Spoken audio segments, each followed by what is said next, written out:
ఒకటి కాదు, అన్ని చోట్ల కంటిన్యూ అయిపోద్ది ఇదమ్మా. ఒక నిమిషం ఎక్కువైనా సరే మీకు కావాల్సిందే చూపిస్తారు. చూడండి ఎంత జరుగుతుందో. కంటిన్యూ అయిపోద్ది.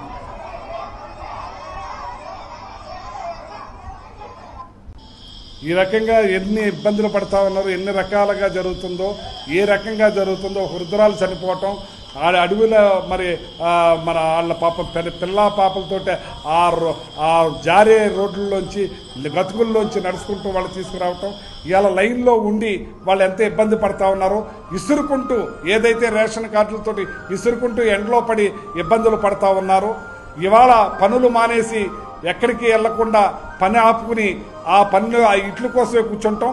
ఇవాళ రాష్ట్రం అంతా కూడా సర్వర్లు పనిచేయకుండా ఎంతమంది ఇబ్బంది పడతా ఉన్నారో, ఏ రకంగా ఇబ్బంది పడుతున్నారో ఒకసారి మీరు గమనించండి. ఇదేనా మీ పరిపాలన అని అడుగుతున్నాను, ఇదేనా మీ ప్రభుత్వ చేసేదని అడుగుతున్నాను. ఈ ఇబ్బందులు పెడతామేనా మీ దాన్ని అడుగుతున్నాను నేను. మీరు ఇది మానండి, మీరు మళ్ళీ ఎండిఓ బళ్ళని కంటిన్యూ చేయండి. మీరు ఇవాళ విజయవాడలో వరదలు వస్తే మీరు ప్రజలు ఏమీ చేయలేకపోతే ఆ రోజున ఇదే ఎండియు బళ్ళు ద్వారా ప్రజలకు అందించే కార్యక్రమంలో ఆ బళ్ళును వాడుకున్నారా లేదా? మీరు ఆ బళ్ళు వల్ల ప్రజలకు ఇంటింటికి వెళ్ళినాయా లేదా నేను అడుగుతున్నాను.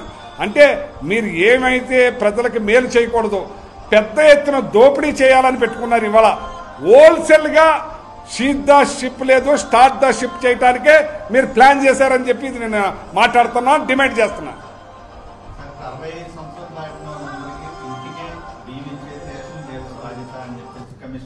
ఏమీ కాదు, ఏమీ చెయ్యరు, వీళ్ళ మాటలకే పరిమితం.